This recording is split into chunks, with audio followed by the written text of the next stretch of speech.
Well, hello everybody, and welcome to yet another week of Metaworld News.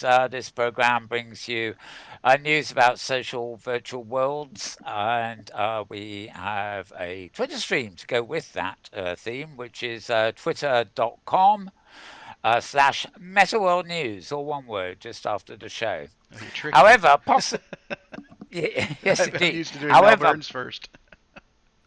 yes, I know. I tricked you there. Yeah. Right, yes. Possibly more important, of course, is the fact that I introduce myself and do it the other way around. My name is Mal Burns. That's two words, Mal. Uh, and then Burns, B-U-N-S. However, if you want to follow me on Twitter, you've got to actually do a bit of squashing. In other words, you've got to go to twitter.com slash Malburns, Malburns, or one word. Haha, did you catch that? Yep. Right. Yeah, of course you did. You're used to it now. Um, anyway, yes, my own personal feed has much more general, computer interfacing technology and virtuality blah, blah, blah, stuff. And that's where most of the links come from in the headlines I'm going to be reading out.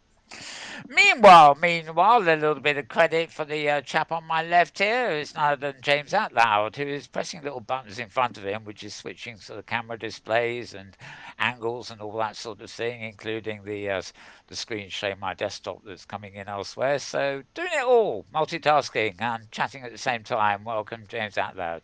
Oh, thank you, Mel. I live in the dream. Live in the dream of virtual worlds. Indeed, indeed. Well, some people might want to consider taking the virtual world with them. You know, it's summer is here in the northern hemisphere, and you might fancy going climbing up mountains or something like that. And that would require taking a backpack with you. And yes, for my first link, a post at engadget.com, Engadget, dot com. Um, I have an annoying thing from screen leaves sticking up, hiding the address in my browser bar, so I can't read out full addresses. But never mind. This one's at Engadget, and Hewlett Packard's latest virtuality backpack swaps gaming for the workplace. Kit has been giving it a major performance boost. Well, we should have on screen a copy of the site now. As you can see, the top half of the backpack looks like a standard superhero costume, and I believe this superhero is called Hunky Person. No, never mind. Forget that. I'm not funny, am I? Move a bit lower down, and you can see that indeed it's. Oh, come on, notifications, go away. Everything gets in my way when I don't want it. Right. You can see, do you see that it is a backpack there? Now, HP actually released one in 2017, which I guess they were sort of pitching towards gamers and stuff like that. This one packs a much more powerful punch, as they say, and it's Tether 3 VR creativity. But it's aimed really at the workplace, or I should say, the out and about professionals. You don't really need a backpack in the workplace, do you? That really be pushing it. That would be But new. Yep. workplace persons, professionals out climbing mountains. Did you know this is a matter of complete coincidence? I saw a post in the week about the traffic jams on Mount Everest. Gone are the days when Hillary and Tenzin can pop up there and make it a world-renowned event, never to be repeated. Mm. Apparently everybody's having to go with it nowadays. It's so much so there's a traffic jam on the slightly narrow um, sort of road to the final peak. Amazing. Yeah. So amazing how things change. Yes, indeed. Um, right. Okay. So if you want to go up and do a bit of VR filming of a traffic jam on the top of Mount Everest, this is the backpack for you, I presume. You might actually be able to make your own. If you wanted. Basically, it's laptop technology. It's an eighth generation Intel Core NVIDIA ray tracing GeForce card. 30% performance boost, 25% powerful graphics than the previous. And a range of ports: USB, Thunderbolt, USB-C, HD, HMD, headphone mic, etc. So although it's technically untethered, it doesn't seem to have any shortage of places to stick your wires in. Mm. Um, Hot swappable batteries. Users can keep going wirelessly for as long as they like, assuming that the swappable batteries are still being charged somehow while you're on the move. And VR backpacks are a niche product and expensive too. Well, yes, indeed. Um, Oddly enough, the 2017 model for consumers had a price tag of 3,500 US dollars. This is actually $200 less. Slated for release in the summer. So go figure, bigger, better, faster, more, and cheaper. But maybe gamers who bought the first one will want this one too. But it really, you know, a lot of these new Oculus sets and stuff like that, they're untethered, meaning you can stick them on. They've got a processor in them, and you don't really need to tether them to your computer anymore. This is untethered by nature of being in a backpack, but I mean it is still kind of you've still got all that stuff lugging around on your back. Yeah. So Yeah. it means you are untethered, but it doesn't really mean the experience is untethered, if you see what I mean. Anyway, I'm actually going to jump the gun here. I think that's enough for that one for now.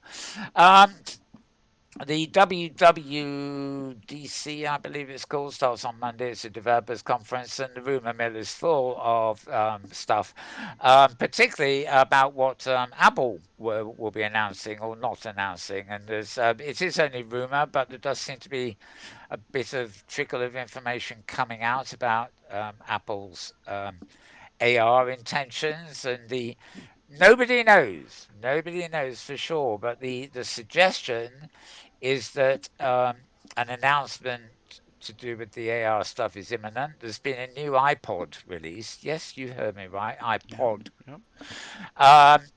Um, I thought the one I bought a while back was going to be the final one ever, but no such luck. They've actually made it as good as an iPhone now, mostly so you can run augmented reality apps in it. And obviously, they want to market something that is for a bit more entry level for kids too, even though it's the new operating system. Um, right. Oh, yes, I am flapping. I thought I lost my lips for a minute. God, how terrible.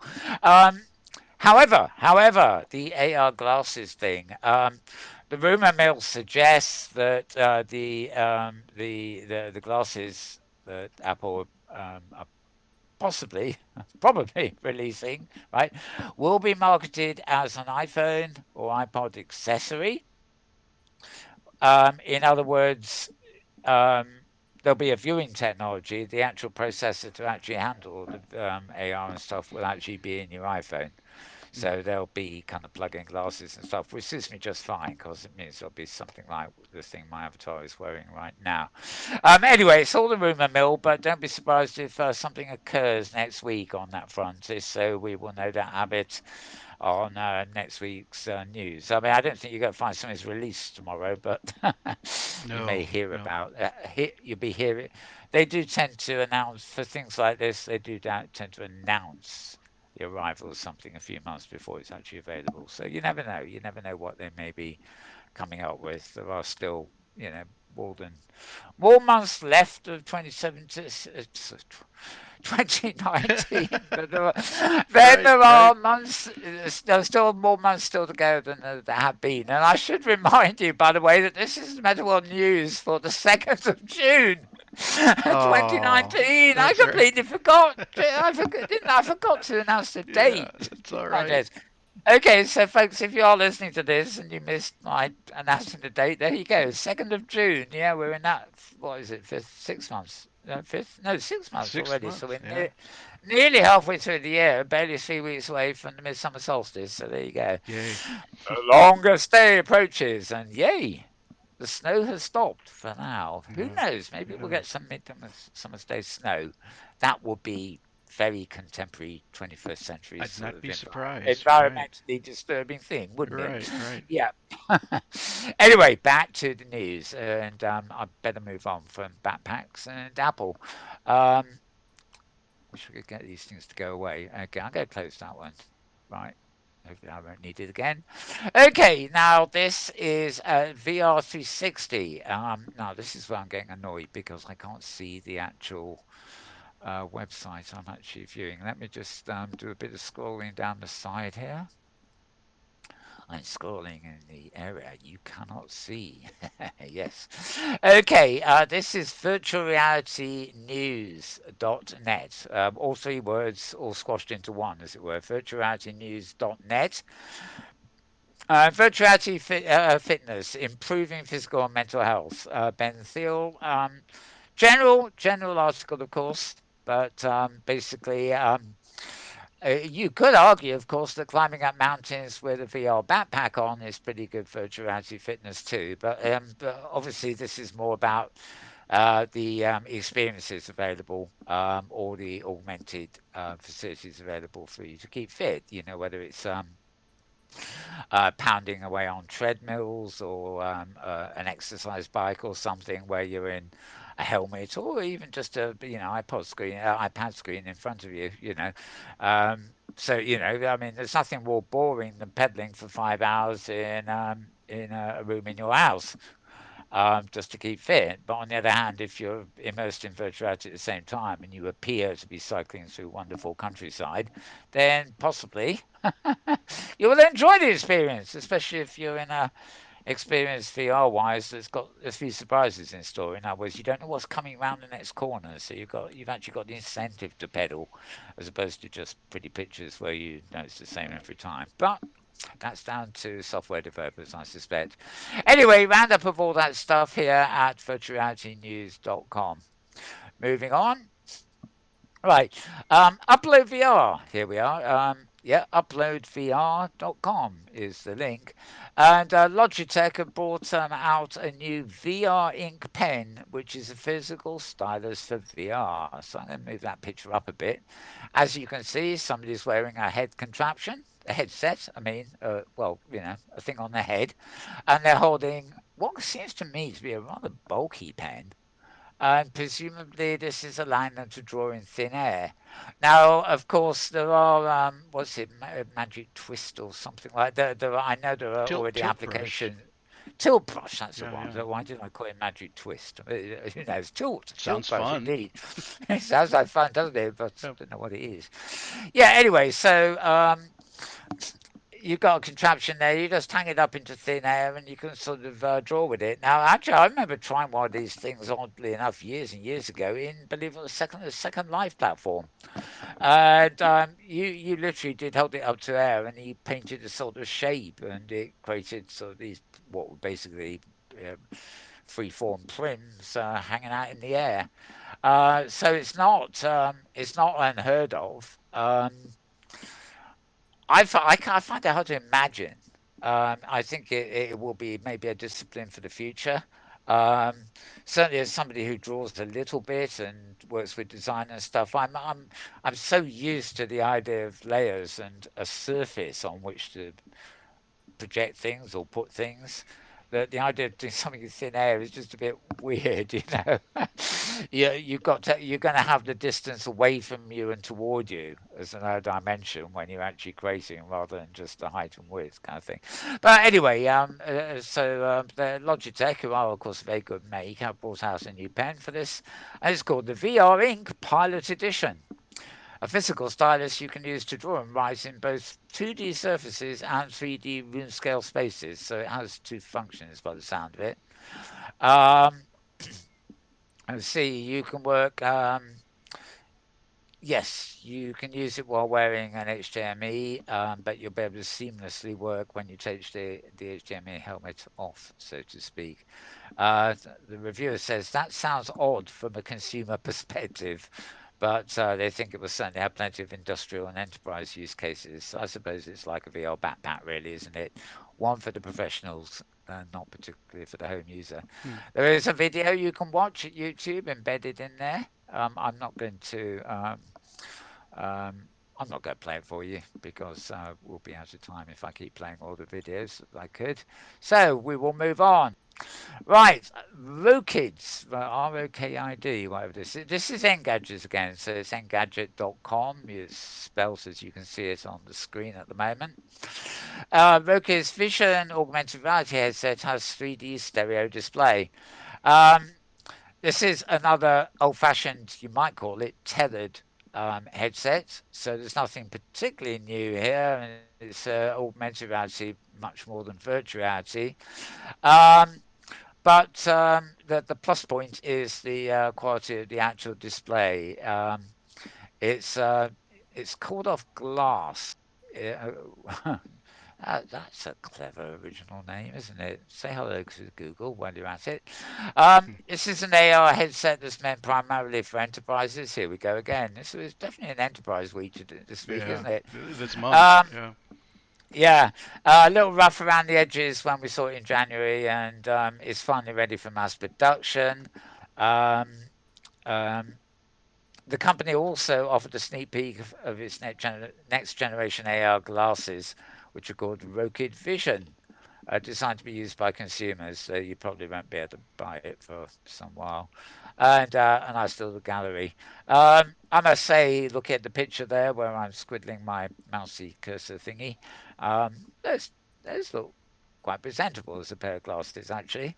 Um, I don't know whether they contain a processor in them. I imagine they're quite heavy if they do, or maybe they just plug it. Maybe they're no, it's probably tethered. Yes, it is a tethered headset. Okay, well, they will probably look fairly good as a pair of glasses, but being tethered, you're not going to be able to go out in the street and pose in them, are you? If they Mm. need to be tethered, so swings and roundabouts there, and um, I suspect the tethering will be more of a hindrance than not in the case of that product. Right. Okay. VR pioneer Leap Motion. Oh, yes. Ah. Right. Over in the UK here, we have a company called Ultra Haptics who have just bought Leap Motion for 30 million US dollars. Um, I've heard mixed reports about this. I have always liked Leap Motion, though the one I've got isn't particularly powerful despite updates to its software. And it really rather sort of depends on what you're using it for. For example, High Fidelity, the world virtual reality world supported Leap Motion, but it never did it quite right. Put your hands up and your arm went behind your head, kind of thing. Um, a lot of it is down to software people, coding the drivers properly and stuff like that. However, it's been built by Ultra Haptics. And 30 million US dollars is actually a lower valuation than was expected, apparently. It Oh, was okay. almost acquired by Apple, in fact, but it's gone to Ultra Haptics instead. Um, okay, 3D motion control technology. The company who've bought it are fairly. Um, oh, there's a kind of nice picture to show. Fairly used to this sort of stuff. Some people have been saying that they wouldn't be surprised if Leap Motion actually sort of goes away because they think Ultra Haptics might be buying it for the technology to incorporate into other products without using the Leap Motion name. In other Hmm. words, they want to source the stuff that Leap Motion have already done. So well, I suppose it's good for the guys at Leap Motion. They're getting enough money to sort of retire from the business, no doubt. Anyway, we'll see, we'll see. But that's quite an important step. Interesting for me too that it's actually a UK company here that's bought them. I forget where Leap Motion were originally. I think they were an American company. I can't be sure. Um, I don't know. Yeah, they were raised with venture capital. Uh, yeah, it doesn't say here, but anyway, so that's a bit of news there for Hmm. the Motion fans. Right, N Real Light is a Ford. Oh, Oh, oh, goodness. oh gosh, live on live on Yeah. live sneezes. Yeah, it is the 2nd of June of the year 2019. I did say that. It's also the hay fever season, isn't Hmm. it? So, pardon me for the exclamation from my nose. The bio Right. break. The biopic, yes, something like that. Okay, pretty picture of Enreal here. This is a $500 consumer augmented reality headset, and those glasses you see that this lady's wearing, I think we might have had another release on this on last week's Hmm. show. Actually, now A couple weeks ago thinking, too. Yeah. yeah, yeah, they look quite good. I must say, and she's holding a mobile phone, which is obviously the processor running it. So, yeah, whether I'd want them for $500, well, it would also depend on where they work with the iPhone, of course. But you need a smartphone running Snapdragon 855 or better. Now, whether I'm not really up on this stuff, whether the iPhone uses Snapdragons or something of Apple's own device, I don't know. So, but it looks quite good. Makes for a good advert there. A nice pretty picture. It sort of reminds me of the early iPod apps actually, where somebody was looking, some flat color, cut out of somebody kind of posing there with holding the iPod in their hand. Although Yeah. in this case it's a thing, and there's no U2 music playing behind it either, which is probably a blessing in disguise. Anyway, let's get out of that one, but I still can. Right, now our good friends at Hypergrid Business, Maria Koroloff, in fact, except that this article is actually written by Nara Malone of Nara's Oh. Grid. Hmm. Um, she's talking about using artificial intelligence to prompt creativity. So we're rather out of the depth of open simulated grids here. We're talking about something else completely, but it is somebody you will know. Nara particularly is interested in storytelling and NPCs, and we've had her on shows, in fact, talking about those very things. So she's taken time off to write a bit about AR and AI and all that sort of stuff, and sticking a few poems in there too, which is always quite nice. Actually, this is Hypergrid Business, but article will be printed with permission from Nara Malone, so it may be this is an article she's already had up on her own blog. Who knows? Anyway, so you'll find that at hypergridbusiness.com. The Dean B, building blocks of better augmented reality and virtual reality at the Augmented World Expo. Well, this is a post to Upload VR, and it's a sort of overview of stuff at the Augmented World Expo. I particularly liked this, if only to show you this picture at the top, which is like an array of heads with actually fairly minimalist contraptions on them. None of the ones on display are here fully fledged helmets, but it's just like a row of people wearing the different kit that's available. So, if you want something that looks like glasses, you can sort of, there's at least three there where you can take your pick, and even the more, what's the polite word for it?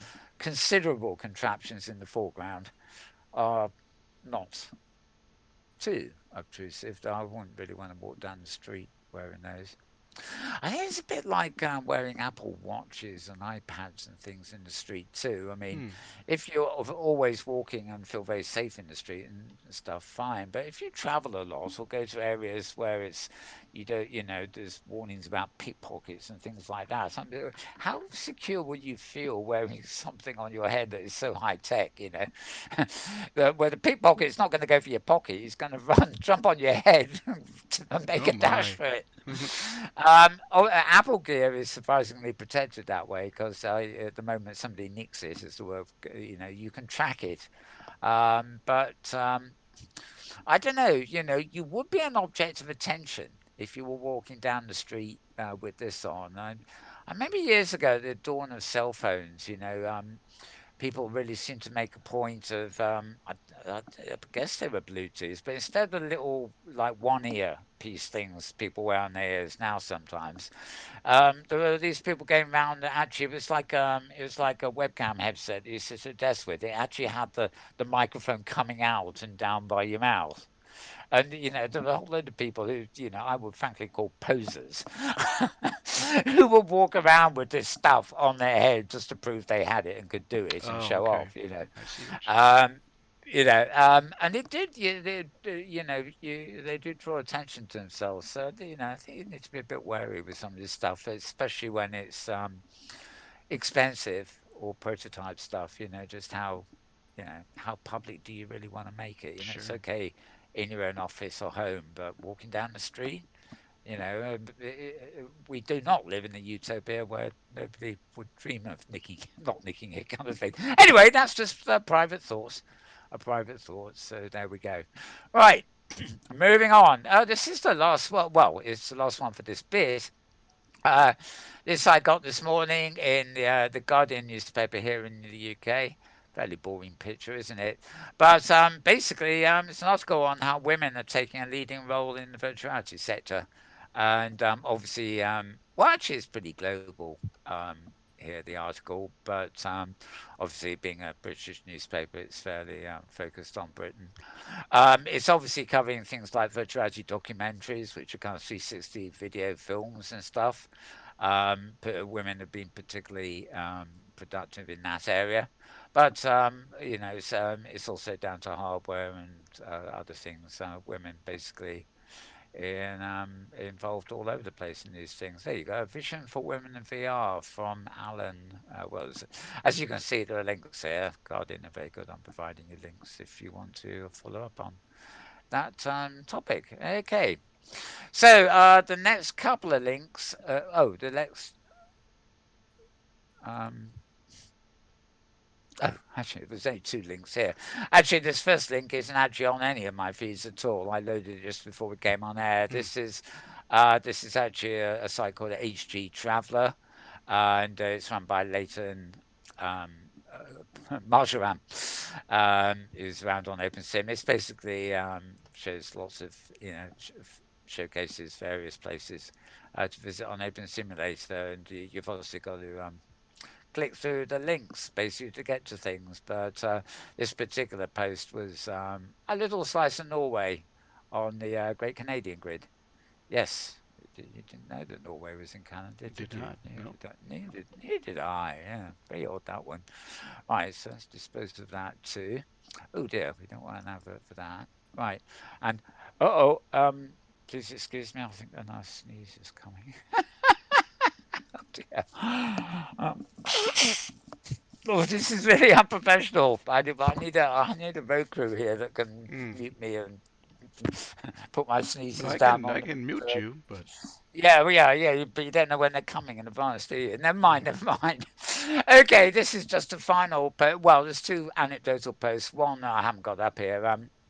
Second Life found themselves in a bit of a pickle this week, I gather, um, because whilst they're announcing their birthday and everything else like that, they snuck out an announcement about putting the basic users' prices up.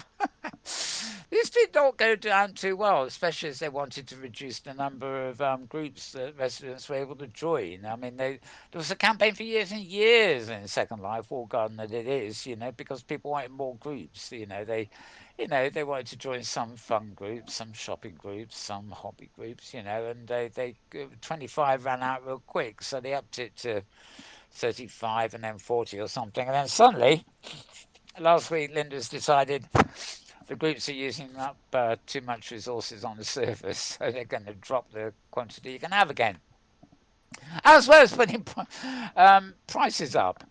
And there was such an outcry that by the end of the week, Linden Labs had bat down. The exact opposite of what Tom Petty does or did. hmm. You won't back down. Lyndon will. Hmm. Lyndon, we will back down. There we go. So apparently, if you're getting a bit worried about that, the public feedback has been such that Lyndon Labs have backed down from price increases and group shrinkages and just about anything else. Um, who knows? Who knows what was going through their mind when they announced that little bit of fun? Anyway, that's as far as I can see. That's actually is it. That Hmm. is it indeed. Okay. The last one for the week there. Um, What was the Science Space so article? uh, You had up on screen for a short very time. yes, very good. I was so busy blabbering, I didn't get round to that, did I? Right, hang on. I'll see if I can find it again. Uh, come on. Uh, I need to sort of get it up again, don't I? Oh Oh, okay. God. Sorry, this is all my fault. I've minimized it, and when you minimize something on the Mac, it's not altogether easy to get it back up again Ah, okay. for some reason. Um, Here we are. Okay. Yeah, okay. Well, sorry, folks. I completely missed this one, which was meant to be my final one before I got diverted. Um, this is an editorial article. This has come from Ryan Schultz's blog, who writes on just about everything. He does point out, though, that Trilobite, who's a user of Sciencebase, actually initiated this on a blog post. Ryan has gone on about this a little bit. Basically, Sciencebase had a marketing scheme which backfired on them because and created a serious griefer problem. They basically had marketing companies that were contracted to start offering what's called pay-to-play inducements, where new users are paid. Now, this is rather odd because the people that were being used to play, get paid some money to play Science Base were actually being paid in IMVU credits or Roblox currency. In other words, they won't be paid in our Science Based currency, which is rather odd. And they had to download the app, create an account on Sciencebase, and use the program for a minimum length of. Sorry. Oh dear, oh dear. Mm. You're going to remember this show from me Yeah, blasting right, you out right. of the room, aren't you? Right. Okay. Um, and they have to use the program for a minimum of 30 minutes, to get the money or whatever. But apparently, it's led to an unwelcome surplus of trolls, griefers, and online harassment in Sciencebase. And Signways say what's happening in the world is the result of a single marketing agency who they've already complained about. However, they're still seeing users coming in, often referred but to by shady sites like this one and this one and this one too. Hmm. Hmm. Yes, that's a bit naughty. We don't want the links to shady sites, thank you. Um, by virtue of being offered payment in another game's currency, they're confirming from the outset that they have no interest outside getting currency to spend on another platform. So basically, it may get a few people into science space, but basically the money they're being paid for trying out science space isn't usable in science space. They have to go to IMVU or somewhere else to actually pay it. So it's a bit of a con, really. But more to well, this post does go on a little bit more about it. Um, I'm quickly um, I'm quickly going to go through to Trilobite's own blog. Here we are. Yeah, okay. This was the original post about this, and the reason I've Trilo.org. Here we are. I don't think this is actually in my links, but you've got it here now, trilo.org.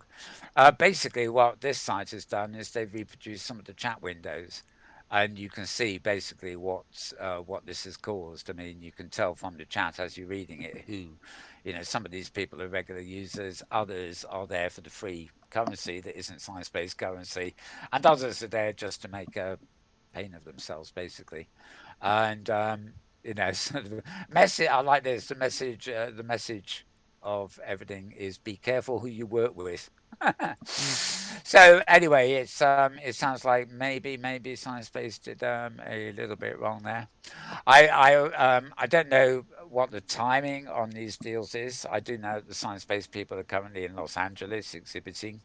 Um, how many of them are home based, so to speak, to take care of this stuff? I don't know, but I suspect that the deals or whatever that's caused this were made sometime prior to their, you know, temporary relocation to the States for a conference. We will see what we will see. Anyway, that is the news for there. Yeah. James, any thoughts, comments on all that loss? I think I've covered everything, and yeah, I mentioned Apple and Second Life too. So there we go. No, nothing in particular.